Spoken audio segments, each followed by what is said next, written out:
வணக்கம். இன்றைய சிக்கனம் சேமிப்பு செல்வம் நிகழ்ச்சிக்கு உங்களை வரவேற்பது சந்திரன். சனி மற்றும் ஞாயிறு தினங்களில் இந்த நிகழ்ச்சியில் பங்கு சந்தை முதலீடு தொடர்பான அலசல் இடம்பெறுவது உங்களுக்கு தெரிந்திருக்கும். அதன் ஒரு பகுதியாக நேற்று முன்தினம் நாடாளுமன்ற மக்களவையில் தாக்கல் செய்யப்பட்ட 2014-15 ஆண்டுக்கான பட்ஜெட்டில் நரேந்திர மோடி தலைமையில் பொறுப்பேற்றுள்ள தேசிய ஜனநாயக கூட்டணி அரசின் முதல் பட்ஜெட்டில் அறிவிக்கப்பட்டுள்ள அம்சங்கள் இந்திய பங்கு சந்தையில் எந்த மாதிரியான தாக்கத்தை ஏற்படுத்தும் என்பது குறித்தும், எந்தெந்த துறை சார்ந்த பங்குகளில் சாதகமான சூழல் ஏற்பட்டுள்ளது, எந்த துறைகளுக்கு பாதகமான சூழல் உருவாகி உள்ளது என்பது குறித்தும், சிறு முதலீட்டாளர்கள் இந்த சூழலை எப்படி அணுக வேண்டும் என்பது குறித்தும் விவாதிக்க பங்கு சந்தை முதலீட்டு ஆலோசகரான திரு அருள்ராஜன் நமது அரங்கத்திற்கு வந்திருக்கிறார். அவரை உங்கள் சார்பிலும் நமது நேயர்கள் சார்பிலும் வரவேற்கிறேன். வணக்கம் சார். வணக்கம். இந்த அறிமுகத்தோடு இன்றைய நிகழ்ச்சியில் நாம் விவாதிக்க உள்ள அம்சங்களுக்கு செல்வோம்.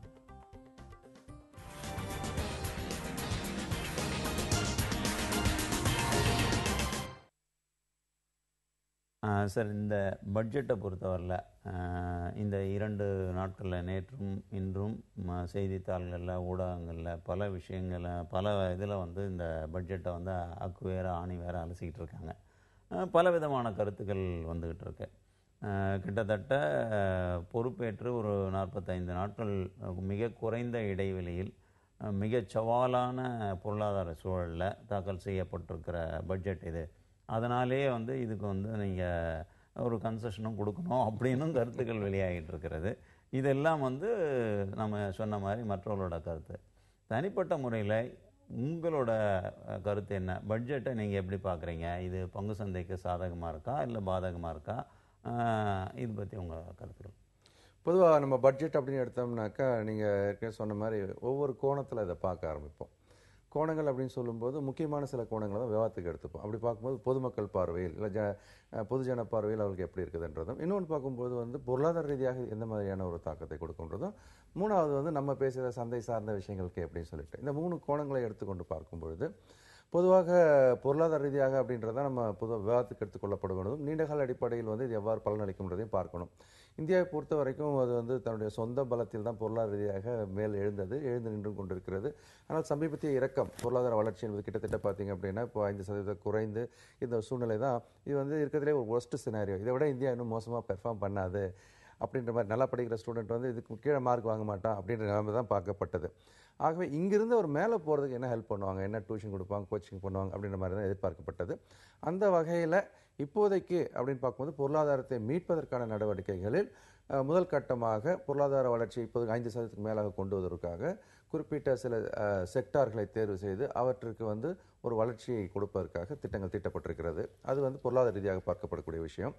ரெண்டாவது, நீங்கள் சொல்லும்போது இப்போ பொது ஜனங்கள் பார்வையில் பார்க்கும்போது அவங்களுக்கும் ஒரு திருப்தி அளிக்கக்கூடிய வகையில் நீங்கள் வருமானம் பார்த்தீங்கன்னா இந்த எக்ஸம்ஷன் ஸ்லாப்னு சொல்லக்கூடியதை 50,000 ரூபாய் வரைக்கும் உயர்த்தியிருப்பதும், அதுவும் இன்வெஸ்ட்மெண்ட்டில் ஒரு 50,000 ரூபாய் அவர் சலுகை கொடுத்திருப்பதும் பொதுமக்களுக்கு சரி நம்ம சம்பாரித்த காசில் நமக்கு கொஞ்சம் நிற்கிறதுக்கான வாய்ப்பு இருக்குன்னு ஒரு திருப்தியையும், இன்னொரு பங்கு சந்தை சார்ந்து பார்க்கும்போது எல்லாமே நல்ல மாதிரி சொல்கிறீங்க, ஆனால் 2 நாள் சந்தை இறங்குது அப்படின்னு பார்க்கும்போது பங்கு சந்தைக்கு இது நீண்டகால அடிப்படையில் சாதகமான முடிவுகள் எடுக்கப்பட்டிருந்தாலும் குறுகியகால அடிப்படையில் எதிர்பார்க்கப்பட்ட சில விஷயங்கள் அப்படின்னு பார்த்தோம் அப்படின்னாக்கா, இப்போ இந்த எஃப்ஐன்னு சொல்லக்கூடிய ஃபாரின் இன்ஸ்டிடியூஷன் இன்வெஸ்டர்ஸ் தான் அவங்க உள்ளே இருக்கிறவங்க, அவங்களுடைய அஜெண்டான்னு ஒன்று இருக்குது. அதில் பல்வேறு விஷயங்கள் சாதகமாக இருந்தாலும் கூட இந்த ரெட்ரோஸ்பெக்டிவ் எஃபெக்டில் டேக்ஸை போடுறது அப்படின்றத இவங்க தவிர்ப்பார்கள். போன ரெஜிமில் அது கையாளப்பட்டது, அதனால் சில மல்டிநேஷனல் நிறுவனங்கள் பாதிக்கப்பட்டதுன்றது தெரியும். இந்த முறை அதை அவங்க பின்னுக்கு தள்ளுவாங்கன்னு எதிர்பார்த்தாங்க. இல்லைன்றதுனால அவங்க கொஞ்சம் ஒரு ஜெர்க் அப்படின்னு சொல்லலாம், கொஞ்சம் பின்னுக்கு வந்திருக்கிறார்கள். ஆகவே இந்த பட்ஜெட்டை பொறுத்த வரைக்கும் பொதுவாக சந்தைக்கும் சாதகமாகவும் பொருளாதாரம் வளர்வதற்காகவும், அதே சமயம் சிறு ஜனரஞ்சகமான பட்ஜெட்டுன்னு பார்க்கும்போது ஒரு நம்மள மாதிரி சேலரி கிளாஸ் அப்படின்றவங்க அவங்களுக்கு ஒரு சாதகமான பட்ஜெட்டாகவே அமைந்திருக்கிறது. பொதுவாக இந்த பாஜக மாதிரியான இந்த ரைட் விங் அப்படின்னு சொல்லக்கூடிய இந்த கட்சிகள் எல்லாமே உள்ளூர் சந்தை சார்ந்த விஷயங்களுக்கு முக்கியத்துவம் கொடுக்கணும் அப்படிங்கிற மாதிரிலாம் சொல்லப்படுது. அந்த மாதிரியான விஷயத்தில் இந்த பட்ஜெட்டில் கொஞ்சம் எம்ஃபசைஸ் இருக்குது. வெளிநாடுகளை சார்ந்து இருக்காமல் இல்லை வெளிநாடு இறக்குமதி பொருட்களை குறைத்து கொள்வதற்கு பல்வேறு கட்டங்களில் முயற்சிகள் நடந்திருக்கு. அதுக்கு உள்ளூர் சப்ஸ்டியூட்டை கொடுக்கணும் அப்படிங்கிற மாதிரியான ஒரு பார்வை இந்த பட்ஜெட்டில் தெரியுது அப்படின்னும் நிபுணர்கள் சொல்லியிருக்காங்க. அது பற்றி உங்கள் கருத்து என்ன? அது உண்மையா?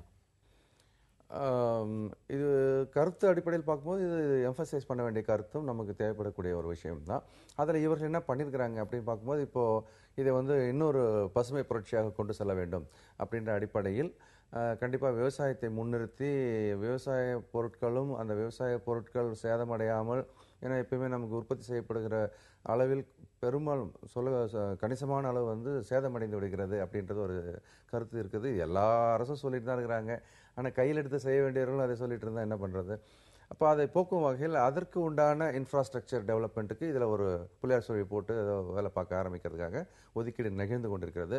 ஆகவே கண்டிப்பாக அது வந்து நம்ம சப்ளை சைட் செயின் அப்படின்னு சொல்லுவோம். இப்போ இன்ஃப்ளேஷன் சொல்லக்கூடிய பணவீக்கம் கூடிக்கொண்டே இருக்குது. உணவின் மீதான பணவீக்கம் அதிகமாக கூடிக்கொண்டு போகுதுன்னு சொல்லுகிறோம் ஒழிய, அதற்கு முக்கியமான ஒரு காரணம் அப்படின்றது வெறும் வட்டி வீதத்தை உயர்த்துவது மட்டுமே சொல்யூஷனாக இருக்காது. திரு ரகுராமராஜன் அவர்கள் கூட அதை தான் சொன்னார், என்னால் முடிஞ்ச வரைக்கும் நான் வட்டி விகிதத்தில் கை வச்சு பார்த்துட்டேன், ஆனால் அதை கட்டுப்படுத்த சிரமமாக இருக்குது.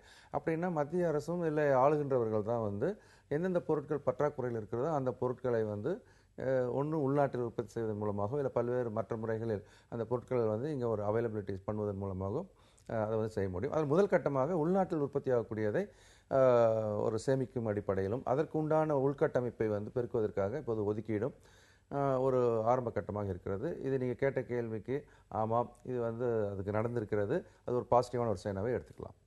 சரிங்க சார். இது தவிர பொதுவாக இந்த பட்ஜெட் முதலீட்டாளர்கள் நீங்கள் சொன்ன மாதிரி பங்கு சந்தை முதலீட்டாளர்கள் பார்வையில் பார்க்கும்போது எந்தெந்த துறைகளுக்கு இது சாதகமாக இருக்குது, எந்தெந்த துறைகளுக்கு பாதகமாக இருக்குது அப்படின்னு நீங்கள் நினைக்கிறீங்க?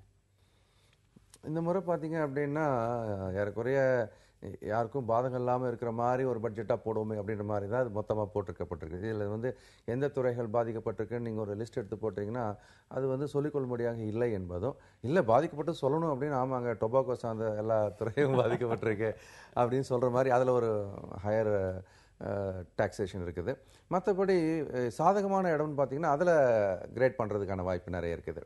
குறிப்பாக இப்போ இன்ஃப்ரா துறை அப்படின்னு எடுத்தோம் அப்படின்னா அந்த உள்கட்டமைப்பு துறை ஏறக்குறைய கடந்த 4-5 ஆண்டுகளாக அது வந்து கோமா ஸ்டேஜ் கிட்ட தான் இருக்குது. ஐவிசியில் படுத்து கிடக்கு. ஒரு கம்பெனி எடுத்திங்கனாலும் 30,000-40,000 கோடி கடனில் இருக்கிறாங்க.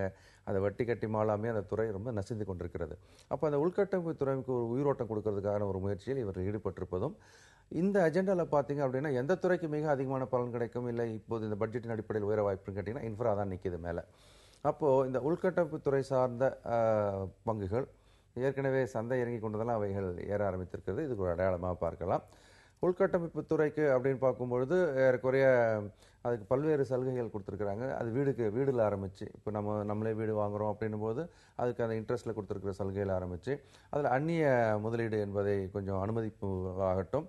அடுத்தது பார்த்திங்க அப்படின்னா இந்த இன்ஃப்ராஸ்ட்ரக்சருக்கு வரக்கூடிய ஃபண்டு கொடுக்கக்கூடிய ட்ரஸ்ட் ஆகட்டும்.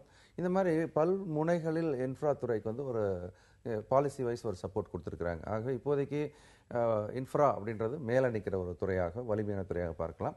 டெக்னிக்கலாக சொல்கிறதா இருந்து இப்போ டிஃபென்ஸ் அப்படின்ற துறையில் வந்து இப்போது 49% வரைக்கும் அந்நிய முதலீடை அனுமதிப்பது என்பது இப்போ கொள்கை ரீதியாக பல்வேறு கருத்துக்கள் வந்தாலும் இது சரியில்லையா, நம்ம நாட்டு ரகசிய இன்னொருத்தருக்கு போயிடும் அப்படிலாம் இருந்தாலும் இது வந்து ஒரு பொருளாதார ரீதியாக பார்க்கும்போது மிகப்பெரிய ஒரு முடிவாகவே பார்க்கப்படுகிறது. ஏன் அப்படின்னா நம்ம வந்து நமக்கு தேவையான இந்த தளவாடங்கள் அப்படின்றது பார்த்திங்கன்னா உலகத்திலேயே அதிக அளவில் இறக்குமதி செய்யக்கூடிய நிறுவனமாக இந்தியா இருக்கிறது. அதே சமயம் இது வந்து அந்நிய செலாவணி எடுத்துகிட்டு போகுதுன்றது நமக்கு தெரியும். ஆகவே இந்த ஒரு முடிவு அந்நிய செலாவணி இங்கேருந்து வெளியில் போகிறதை குறைப்பதற்கு வாய்ப்பாகவும், அதே மாதிரி ஒருவேளை இங்கு உற்பத்தி செய்யப்படக்கூடிய டிஃபென்ஸ் எக்யூப்மெண்ட்ஸ் ஏற்றுமதி செய்யப்பட்டால் அது அந்நிய செலாவணி கொடுக்கக்கூடிய ஒரு நிலையிலும் இந்த ஒரு முடிவு சிறப்பான முடிவாக இருக்கலாம். கட்டாயம் பல விஷயங்கள் ரொம்ப தெளிவாக சொல்லியிருக்கீங்க. ஒரு சிறிய இடைவேளைக்கு பிறகு மேலும் பல விவரங்கள் விவாதிக்க இருக்கிறோம். சற்றே காத்திருங்கள் நேயர்களே.